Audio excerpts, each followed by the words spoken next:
मैं आप लोगों का और जो वेबकास्टिंग पे लाइव देख रहे हैं सबका स्वागत करता हूं और हमारी यात्रा हम आगे बढ़ाते हैं।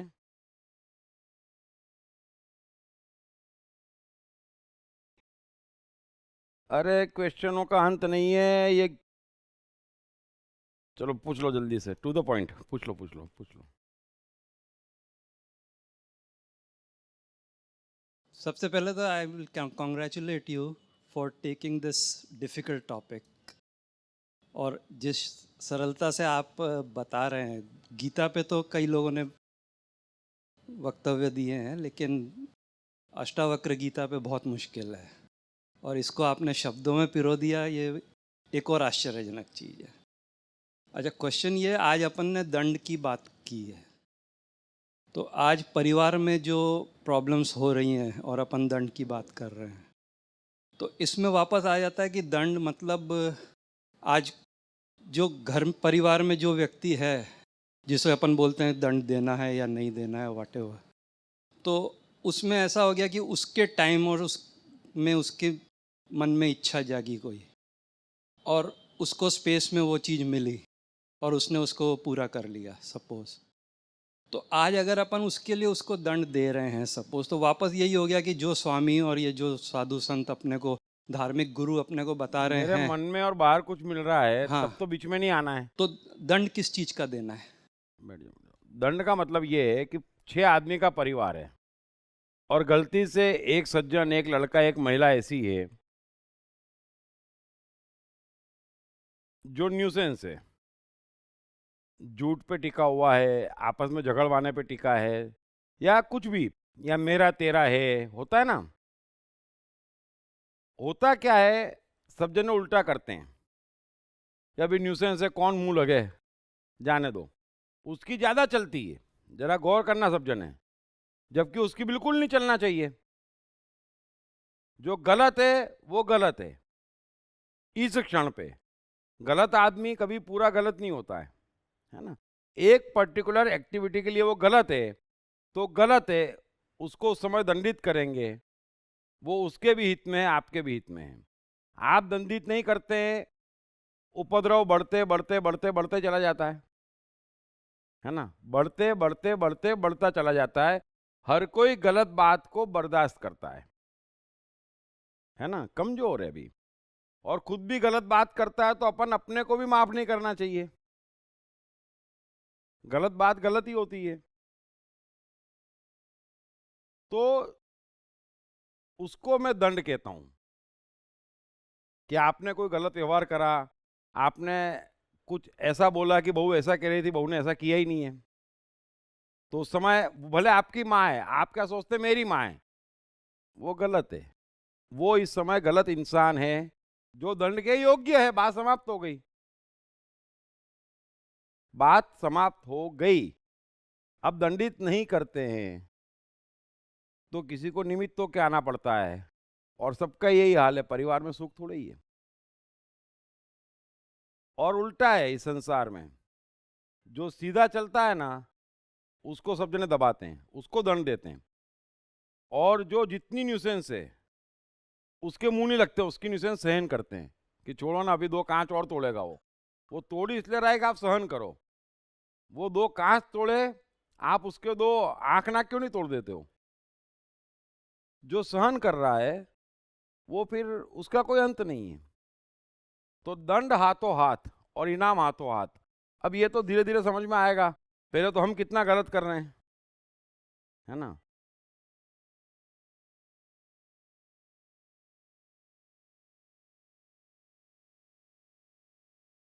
आगे अष्टावक्र कह रहे हैं कि जो उपेक्षा, समता और युक्ति द्वारा चैतन्य के सच्चे स्वरूप को जानकर संसार में अपने को तारता है, क्या वो गुरु नहीं है? कमाल है। जो उपेक्षा, समता और युक्ति,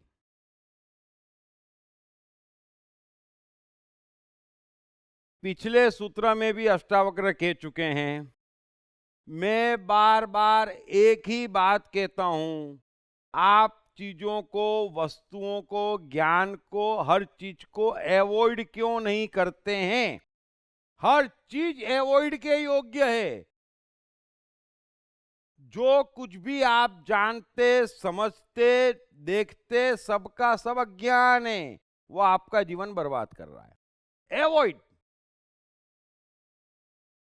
अवॉइड और अवॉइड, क्योंकि आपका जीवन इस क्षण है और उस क्षण से ऊपर का कोई भी ज्ञान है उस क्षण में वो आपको बर्बाद कर रहा है। और समस्या क्या है हर एक की?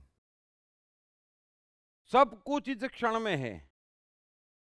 मतलब मेरा नाम, मेरा धर्म, मेरा जात, मेरा परिवार, मेरा बैंक बैलेंस, मेरी समस्या, भविष्य में आने वाली समस्या, भूतकाल में भोगा हुआ, वर्तमान में तो कुछ है ही नहीं उसके पास। करेगा क्या वो? और फल क्या मिलेगा? कुछ भी नहीं। सो उपेक्षा। हर चीज, हर मनुष्य जने कैसे अंदर ले जाता है और मुझे आश्चर्य होता है। और मेरे आसपास वाले अक्सर परेशान होते हैं, वो आपने ऐसा किया था, ये बोला था। मैंने बोला कब? मुझे तो याद ही नहीं है जब बोला था। अब इस समय नहीं मालूम भाई। बच्चे पूछते, ये पूछते, बर्थडे नहीं मालूम। अरे भाई नहीं मालूम यार, एक की भी बर्थडे नहीं मालूम मुझे अपने जीवन में, एक की भी नहीं मालूम। मैं पागल हूं क्या जो बोझ उठाऊंगा? मेरा मन बुद्धि क्या कोई रद्दी ग्रह है कि जहां डालते चले जाऊंगा मैं? अरे तुम पैदा हुए, तुम याद रखो यार, मुझे क्या लेना देना? मैंने 30 साल से कुछ भी नहीं पढ़ा, मैं कह रहा हूं ना, और बचपन में भी नहीं पढ़ा ज्यादा। आप समझते क्यों नहीं है? जो लाओजू कहते हैं, ये अष्टावक्र कह रहे, ये गीता कह रही है, ज्ञान आपके भीतर है, आप जानना चाहते हो। शक्ति आपके भीतर है, आप पाना चाहते हो। इंटेलिजेंस आपके भीतर है, आप डेवलप करना चाहते हो, तो करो। उस प्रोसेस में ही आपकी इंटेलिजेंस दबती चली जा रही है, उस प्रोसेस में ही आपकी शक्तियां दबती चली जा रही है। आप सोच रहे बढ़ रही है। सो उपेक्षा होती ही नहीं है। अरे उपेक्षा तो छोड़ो, आगे से जाते हैं। कुछ नया जानने लायक है क्या? आगे से बेमतलब कुछ नया आया क्या? हम समझते नहीं है। मैं जिया हूं, मैं जानता हूं। यदि मैं स्कूटर पे घूम रहा हूं या मैं साइकिल पे घूम रहा हूं, तो आप विश्वास नहीं करेंगे, दुनिया में गाड़ियां घूमती मुझे दिखती ही नहीं है। यहां तो साइकिल पे घूम रहे हैं और मर्सिडीज का कौन सा नया मॉडल आया वो भी मालूम है। मैं इतना जानता हूं, इसकी साइकिल भी जाने वाली है अब। बेमतलब का। मेरे पास पहला पैसा आया, उस दिन मैंने एक सवाल पूछा किसी से कि इतने पैसे में गाड़ी आती है क्या? बोले आती है। मैंने बोला चलो ले आते हैं। तब मालूम पड़ा मुझे क्या करना, उतना ही मालूम है जितना इस क्षण आवश्यक है, बस। और ये क्षण आपको बताता है कि कब क्या कितना जानना है, बस उतना ही जानना है। और वो काम निपट गया, भूल गए, फिर डिलीट मारना ही है, बात खत्म हो गई। अभी स्कूल में पढ़ा था तो हो सकता है पास करने के लिए पढ़ दिया हो। खैर मैं तो बहुत पढ़ा भी नहीं, बहुत बुद्धिमान था। तीसरी क्लास में समझ में आ गया कि ये डफर बनाने की इंस्टीट्यूट है और अपन बुद्धिमान है। पढ़िए बेस्ट सेलिंग लेखक दीप त्रिवेदी की नई किताब साइकोलॉजी ऑफ कंफ्यूजन, कंफ्यूजन से क्लैरिटी तक की यात्रा। ये किताब अंग्रेजी, हिंदी और गुजराती में सभी प्रमुख बुक स्टोर्स और ई-कॉमर्स साइट्स पर उपलब्ध है। सब जने परेशान मेरे से, टीचर भी परेशान। और धीरे धीरे तो ऐसा हो गया कि टीचर भी प्रार्थना करने लगे कि ना आए तो अच्छा है, ये कभी कभी आता और कुछ का कुछ करता है बोले। और एक समय तो ऐसा आया कि मुझे ना आने के स्कूल से पैसे मिलने लगे। और सब सारे दोस्तों को मालूम है, बोले तो लग्जरी हो गई। हमको अटेंडेंस के लिए परेशान करते हैं और तुमको नहीं आने के पैसे मिलने लग गए। मैंने बोला भगवान मेहरबान है तुम क्यों चिंता करते हो, तुम लोग चिंता करो। और 8वीं से 9वीं में गए, गलती से 9वीं से 10वीं में मैं गया, लेकिन 9वीं की एग्जाम का पेपर लिखा और 9वीं का पूरा डिलीट। इतनी भी अक्ल है मेरे में कि लाइफ में इसमें से कुछ काम आने वाला नहीं है, बोझ उठाना ही नहीं है मुझे। मैं क्यों बोझ उठाऊं, मैं क्यों बोझ उठाऊं? समझो, उपेक्षा करो। आप कचरा पेटी बना रखी अपना जीवन, अपना शरीर, अपना मन, अपना बुद्धि, फिर कहते तो कुछ मिलता नहीं है। अरे कचरों को मिलता है क्या? कचरा पेटी है क्या ये? समझते क्यों नहीं है? अभी रामदेव बाबा है, वो योग सिखाते थे, भेजा भगवान ने, बोले बाल किशन भी तेरे साथ है, बड़ा ज्ञानी है, कुछ बना बना के बेच।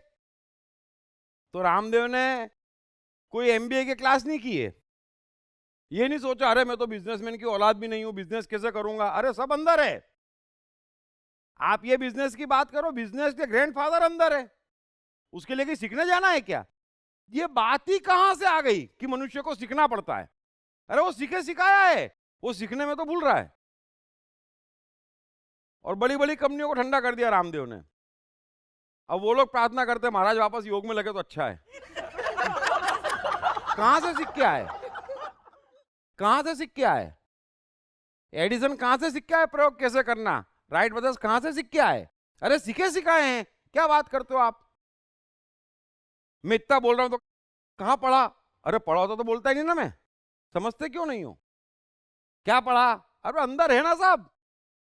और वो मालिक है, वो तो सब जानता है कैसे बिजनेस करना, उसने भेजने की देर है। बस मैं समय में समझाऊंगा आपको, लेकिन समझो कॉम्पैक्ट होना ही नहीं है, किसी को कॉम्पैक्ट होना ही नहीं है। और सारी शिक्षाएं फेलो, अरे नहीं तो रह जाओगे। अरे फेले क्यों? मैं क्यों फेलूं बताइए मुझे। मुझे भूख लग रही है तो मुझे खाना खाने से ऊपर का नॉलेज चाहिए ही क्यों? मेरे पास पहनने के लिए 2 पैंट है, साइकिल भी नहीं है, पैदल स्कूल जाना पड़ता हो, और टाई कौन सी फैशन में पूछूं तो मैं पागल हूं कि क्या हूं? घूमे दुनिया टाई पहन के। मेरे अंदर वो है कि ये सब जो है ये बढ़िया है, बेस्ट इन द वर्ल्ड, इससे ऊपर की जरूरत ही नहीं है। यहां तो दूसरे की गाड़ी ना, इसकी गाड़ी ना, गाड़ियों की मैगजीन मंगवाते हैं। 25,000 की नौकरी है, उसमें से 300 रुपए गाड़ी की मैगजीन में खर्चते हैं। इस जन्म में मर जाए गाड़ी खरीदने वाला नहीं है, लेकिन नॉलेज तो होना चाहिए। हाँ? तो क्या करना, आप अपनी स्कूटर पे निकलो, शान हमारी होती है कि मर्सिडीज वाले को इन्फिनिटी पकड़ा। अरे यार ये क्या बात है इस बात में? देखते क्यों हो? एवॉइड करते सीखो। एवॉइड बकवास है।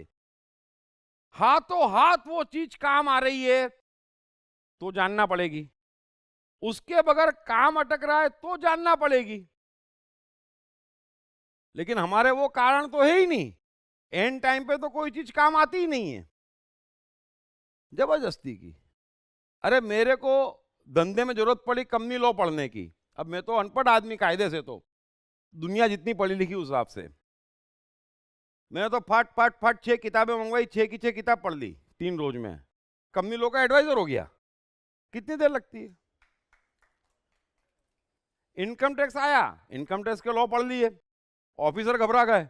अरे बोले ये तो क्या, आप तो छांट के लाते हो। बोले यार हैं, तो प्रज्ञा हमारे भीतर है, जरूरत तो पड़े, जरूरत है कि नहीं है? इनकम पैसे की नहीं, इनकम टैक्स लो मुंह पे। सो थोड़ा समझो, कॉम्पेट करो।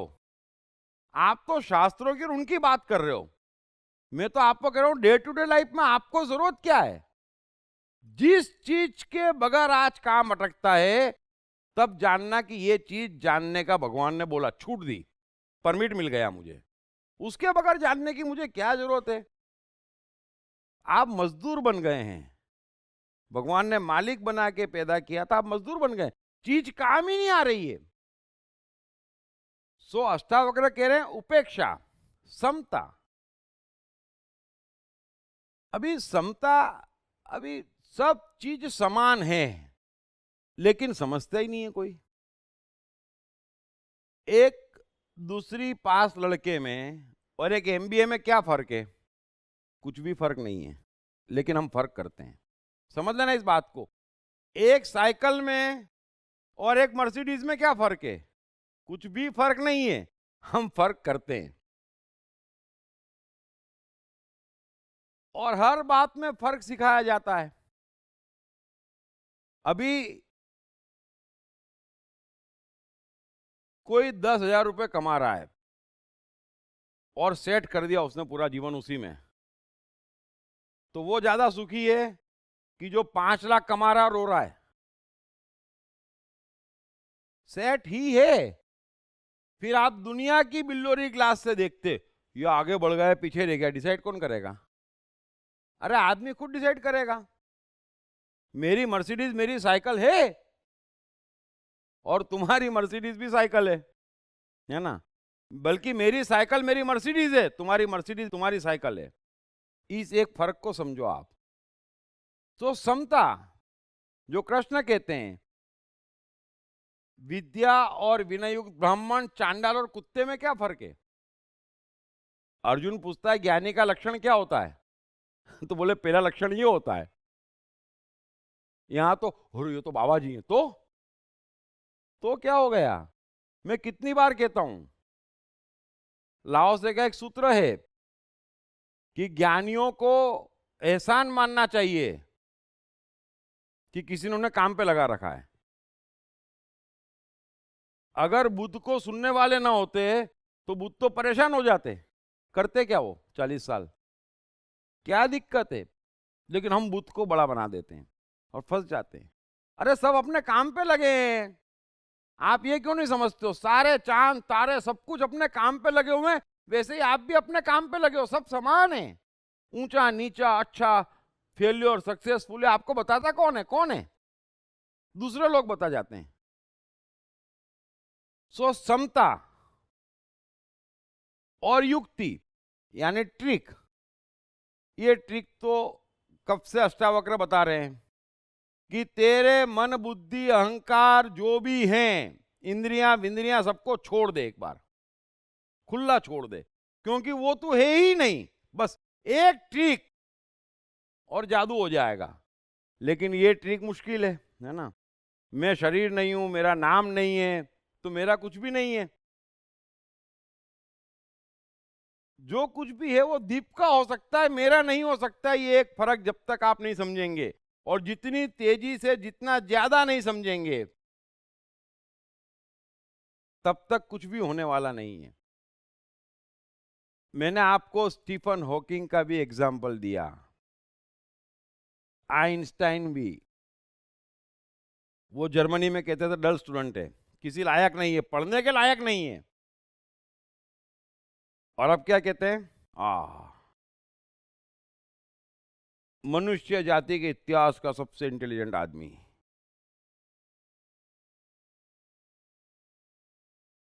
हॉकिंग है, आइंस्टाइन है, न्यूटन है, ये कितने वैज्ञानिक हैं।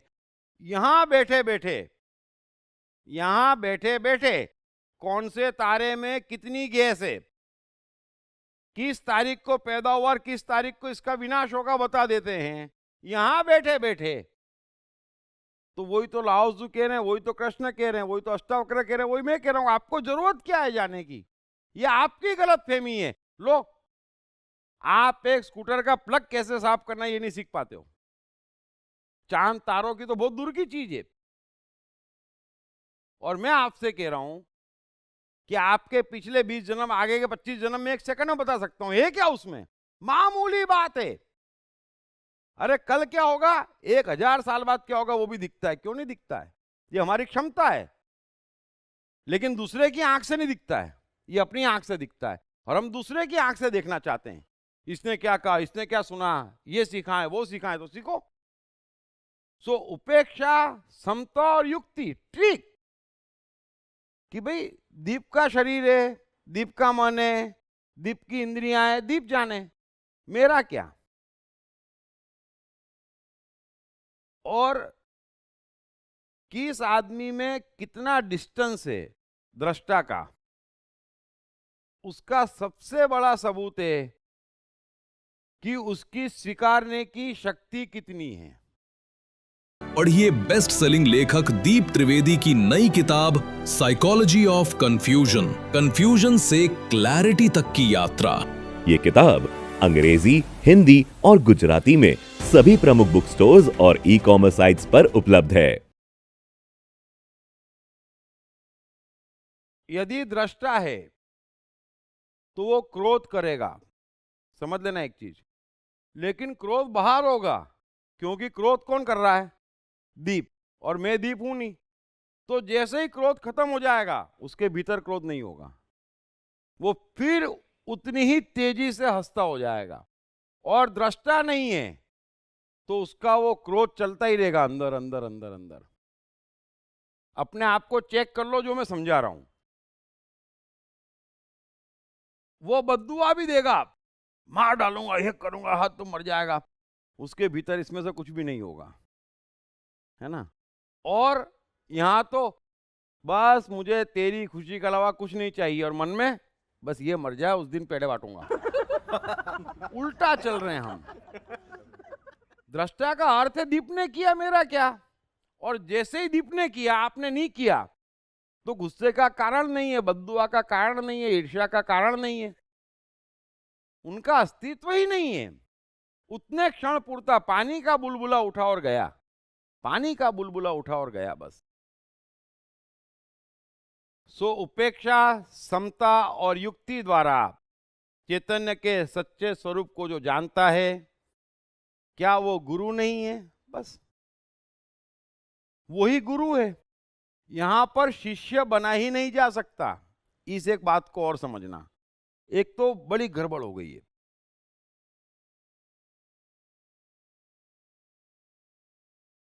जितने भी हिंदू अवतार हैं, क्योंकि बार बार मुझे इसलिए कहना पड़ता है कि पूर्णता की शिक्षा, पूर्णता का ज्ञान उस जमाने में था, आज कमजोर हो गया है, और उस चीज की चर्चा नहीं है। चर्चा सारे अज्ञानों की है। हिंदू धर्म में जितने अज्ञान है, जितने पाखंड है, उन्हीं की चर्चा है, और उसी को मान रहे कि हिंदू धर्म है, वो नहीं है। कहीं पे भी आपने सुना कि कृष्ण ने शिष्य बनाए, आश्रम खोला? कभी सुना शंकर ने आश्रम खोला? सुना कभी किसी देवी ने आश्रम खोला, शिष्य बनाए? नहीं, सीधे गुरु बनाते हैं। शिष्य शिष्य की बात ही नहीं है। शिष्य से ही अज्ञान शुरू होता है। इस एक बात को समझना बड़ी मुश्किल पड़ती है। हर कोई, अब तू संन्यास ले ले, मेरे आश्रम में आ जा, मेरा धर्म स्वीकार ले, मेरी कंठी स्वीकार ले, पर कैसे? उनको भी नहीं मालूम है। अज्ञान अज्ञान अज्ञान, अज्ञानी अज्ञानी को खींच रहे हैं। इसलिए बुद्ध कहते थे कि भाई अपने गुरु स्वयं बनो, मैं तुम्हारा गुरु नहीं हूं, है ना। अष्टावक्र जनक के गुरु नहीं है। जनक ये नहीं कह रहे कि अष्टावक्र जी आपको नमस्कार, वो कह रहे मेरा मुझको नमस्कार। मैं भी आपसे यही कह रहा हूं। और इतनी सच्ची कोशिश मुश्किल से होती है, हजारों हजारों वर्ष लग जाते हैं।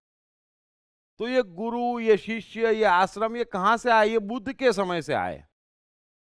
और आज का जो हिंदू धर्म है, उस पर 90% प्रभाव बुद्ध का है, और ऐसी मिक्स खिचड़ी हो गई है। सो थोड़ा सा जो मैं समझाना चाह रहा हूं, उस जमाने की जितनी भी कल्पनाएं हैं उनको देखना, उसमें कहीं पर भी किसी भी कर्म को पाप नहीं माना गया है। संसार का पूरा आनंद और ऐश्वर्य को ईश्वर का पहला स्वरूप माना गया है। किसी ने भी अपना महल घर नहीं छोड़ा है, आश्रम नहीं खोला है, शिष्य नहीं बनाए हैं। ये सारी अज्ञान की परंपरा 2500 वर्ष पहले आई है। क्राइस्ट ने कभी आश्रम नहीं खोला। क्राइस्ट ने तो ये भी नहीं कहा कि मैं क्राइस्ट हूं और तुम क्रिश्चियन हो, मुझे मानने वाले क्रिश्चियन होंगे। लेकिन क्राइस्ट गए नहीं कि यहां दुकान चलाने वाले तैयार रहते हैं, बस इसके नाम पे दुकान चलेगी। चला दी दुकान, बना दिए क्रिश्चियन, बना दिए बुद्ध, कृष्ण, अष्टावक्र। किसी ने नहीं कहा कि हम हिंदू हैं, हिंदू शास्त्र पढ़ो। कहा किसी ने भी? हिंदू शब्द ही नहीं है। ये कहां से लिया है? ये अज्ञानियों की भाषा है। फिर गर्व करते कृष्ण हमारे हिंदू देवता है। अरे तुम तो जो हिंदू हो, कृष्ण का क्यों अपमान करते हो? कृष्ण भी हिंदू होते हैं। सो उपेक्षा, समता और युक्ति के द्वारा जो अपने चैतन्य को जगाता है वो गुरु नहीं है तो और क्या है। यदि एक बार को जनक अष्टावक्र को प्रणाम कर देते, समझ लेना इस बात को, उनके पांव छू लेते, उनके हाथ जोड़ लेते, उनको गुरु कह देते, धन्यवाद कह देते, अष्टावक्र वहीं के वहीं कहते अब तू तेरे महल जा वापस, तू तेरे घर में मेरे घर। समझ लेना इस बात को, तू तेरे घर में मेरे घर। ये कहां से आ गया? हर इंसान में भगवान बैठा है, हर इंसान नमस्कार के योग्य है। सो बेहतर है कि हम अपने को नमस्कार करें, है ना? क्योंकि मेरा ईश्वर मेरे ज्यादा निकट होगा, आपका ईश्वर थोड़ा दूर पड़ेगा, 30-40 फीट, इतना तो समझे। लेकिन ये अहंकारी लोग और बड़े दुखी हैं, मिलता कुछ नहीं है अहंकार में, अंदर बस। और आप बाहर से देख लो, हाँ भाई मेरा इतना बड़ा आश्रम है, इतने लोग फॉलो करते हैं। अरे जो फॉलो करते हैं उनको छोड़ो, एक भेड़ चलती तो 1000 भेड़ें फॉलो करती है, उनकी छोड़ो, तुम अपना हाल देखो ना, अपने भीतर झांको ना, कितने खोखले हो, कितने परेशान हो। लेकिन यहां तो परिवार में भी पत्नी बोले मुझे आत्मनिर्भर बनना है, कोई आगे बढ़ जाए, परिवार परिवार का दुश्मन हो जाता है। हर एक को अच्छा नहीं लगता है, किसी को बर्दाश्त नहीं होता है।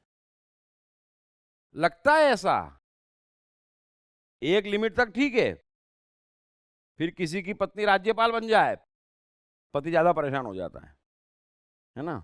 नौकरी कर रही थी तब तक ठीक थी, मेरे से कम कमा रही थी तब तक भी ठीक थी। पढ़िए बेस्ट सेलिंग लेखक दीप त्रिवेदी की नई किताब साइकोलॉजी ऑफ कंफ्यूजन, कंफ्यूजन से क्लैरिटी तक की यात्रा। ये किताब अंग्रेजी, हिंदी और गुजराती में सभी प्रमुख बुक स्टोर्स और ई-कॉमर्स साइट्स पर उपलब्ध है। मैं हमेशा एक बात कहता हूं, यदि मुझे दुनिया की कल्पना करनी है या मैं जिस दुनिया की कल्पना करता हूं कि ऐसी होनी चाहिए, पहला ख्याल मेरे मन में यह आता है कि उसमें सबसे ज्यादा अज्ञानी, सबसे ज्यादा गरीब और सबसे ज्यादा परेशान में होना चाहिए। ऐसी दुनिया हो तो मजा है ना?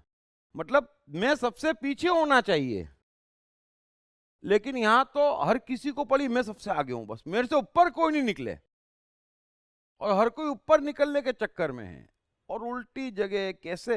अरे मुझे देखना बाहर है ना, तो बाहर खुशी मिले, मजा ही मजा है, क्या दिक्कत है? मैं खुश हो जाऊं ये तो बड़ी मामूली बात है, मुझे चारों ओर खुशी दिखाई दे, मैं अमीर हो जाऊं ये मामूली बात है, मैं सबसे गरीब रहूं ऐसा संसार हो ये असली बात है। तो थोड़ा भीतर जाओगे समझ में आएगा। आगे अष्टावक्र कह रहे हैं, जब भूत विकारों को तू यथार्थ भूत मात्र देखेगा, उसी क्षण बंध से मुक्त होकर अपने स्वरूप में स्थित हो जाएगा। अरे कमाल है, वेरी गुड। अष्टावक्र कह रहे हैं कि जिस वक्त तू भूत विकारों को, अपने मन, अपने शरीर, अपनी इंद्रियों को मात्र शरीर, इंद्रियां और मन मान लेगा, समझ लेना छोटी सी बात है, मात्र शरीर, मन और इंद्रियां मान लेगा, उसी क्षण तू पूर्णतः मुक्त हो जाएगा। अभी दिक्कत क्या है, समझना इस बात को। अभी दिक्कत यह है कि आप मानते हैं मेरा शरीर है ना। अब ये एक शरीर है और शरीर शरीर ही है ना। हर एक का शरीर थकता है, ऐसा तो नहीं है कि कृष्ण सोते ही नहीं है, पूर्ण अवतार हो गए, नहीं नहीं नहीं नहीं नहीं, अच्छे से सोना पड़ता है, और ज्यादा मेहनत करते हैं तो महीनों आराम करते हैं, करना ही पड़ता है। तो ये शरीर है, जैसे ही आप मेरा कहते हैं कि सारी गड़बड़ आप शुरू कर देते हैं। ये मन है, और मन तो मन है ना, सबका एक सा है, लेकिन आप कहते हैं ये मेरा मन है, तो बाहर समझाने वाला जाते, मन में ऐसा होता है, हाँ पाप। अरे भाई मन तो मन जैसा ही होगा ना, उसमें पाप कहां से आ गया है? मन है तो मन है, और इंद्रियां है तो इंद्रियां हैं, होने दे। इंद्रियों को जो करना है करे, मेरा क्या, मन को जो करना है करे, मेरा क्या। बस जैसे ही आप कहते हैं मेरा क्या, मैं अलग, एक क्षण में चमत्कार हो जाएगा। और मेरे हैं नहीं, तो सबसे पहली बात क्या होगी,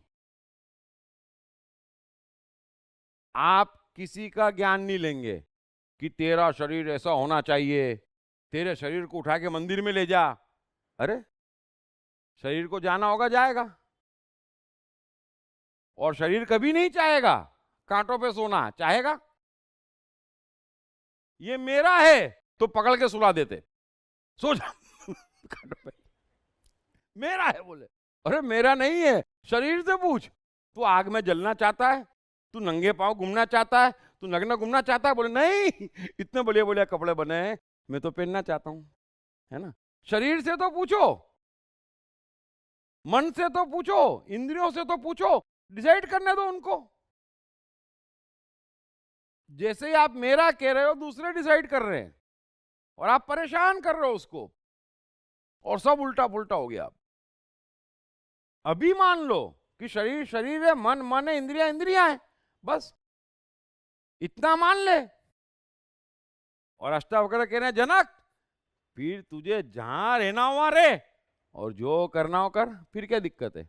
बस मेरा है वही दिक्कत है, वरना कोई दिक्कत नहीं है। शरीर की मर्जी, मन की मर्जी, इंद्रियों की मर्जी, वे भी राजा हैं। यदि मैं राजा हूं तो मेरा अंग अंग राजा है, मैं राजा हूं तो मेरा अंग अंग राजा है, बस इतना सा ज्ञान है। और हिंदू धर्म में इसीलिए 33 करोड़ देवता के सब देवता, सांप भी राजा है, गाय भी राजा है ना, सब राजा, उल्लू भी राजा, चूहा भी राजा है, सब भगवान है ना। क्योंकि जो स्वतंत्र है, अपने स्वरूप में है, और किसी बाहरी प्रभाव से बदलने की कोशिश नहीं कर रहा है, वो राजा है, वो परमात्मा है। आप बदलने की कोशिश किसको करोगे? जिसे आप अपना मानोगे, लेकिन अपना कुछ है ही नहीं है, ज्ञान है, तो फिर बदलना किसको है? तो छोटी सी बात वे कह रहे हैं कि जब भूत विकारों को तू यथार्थतः भूत विकार मात्र देखेगा, तू संपूर्ण बंधनों से मुक्त हो जाएगा। कितनी छोटी सी बात है, आसान बात है, सरल है,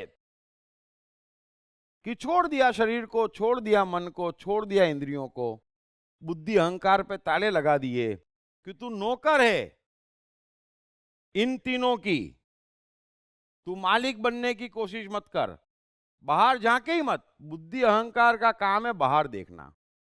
बुद्धि बाहर से ज्ञान लेती, क्या अच्छा क्या बुरा, क्या पाप क्या पुण्य, और अहंकार बाहर से तुलना करता, और फिर इन तीनों को दबाते, ये दोनों मिलके। वो नहीं होना चाहिए। बुद्धि अहंकार को मन इंद्रियों का गुलाम होना चाहिए। शरीर बोले भूख लगी है तो बुद्धि को इंस्ट्रक्ट दे, चल काम पे लग बेटा, ढूंढ खाना। इंद्रिय बोले गुलाब जामुन खाना है तो इंद्रिया बुद्धि को बोले कि जल्दी बता अच्छे गुलाब जामुन कहां मिलेंगे, पता लगा। ये बुद्धि का काम है। यहां बुद्धि उल्टा करती है, सोमवार को गुलाब जामुन नहीं खाते। समझना इस बात को, सिस्टम चेंज कर दो, ये मुट्ठी पावरफुल हो जाएगी।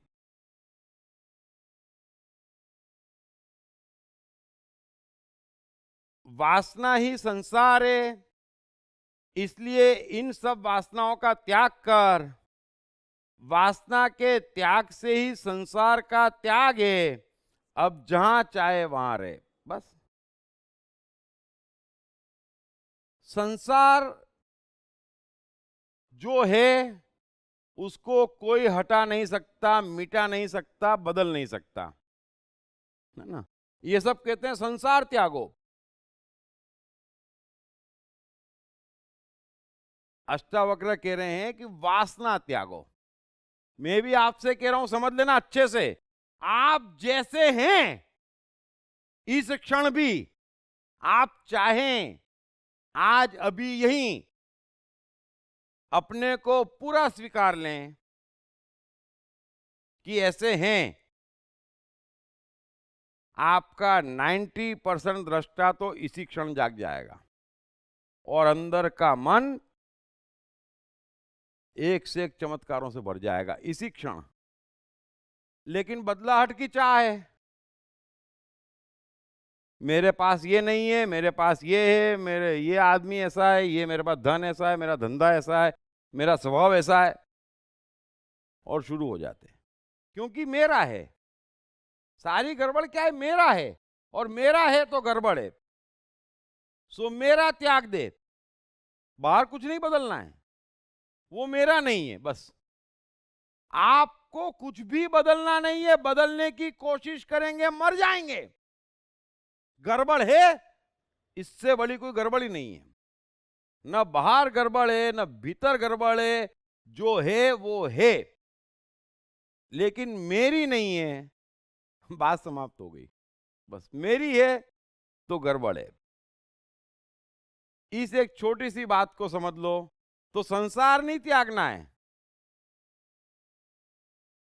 अष्टावक्र जनक को ये नहीं कह रहे कि राजमहल त्यागना है, नहीं, वो मेरा है ये मानना बंद कर। और ये राजमहल में वो तो है ही, जो है उसको क्या त्यागना है, जो है उसको थोड़ी त्यागना है, वो मेरा नहीं है, बस। फिर रहे आराम से वहां। पढ़िए बेस्ट सेलिंग लेखक दीप त्रिवेदी की नई किताब साइकोलॉजी ऑफ कंफ्यूजन, कंफ्यूजन से क्लैरिटी तक की यात्रा। ये किताब अंग्रेजी, हिंदी और गुजराती में सभी प्रमुख बुक स्टोर्स और ई-कॉमर्स साइट्स पर उपलब्ध है।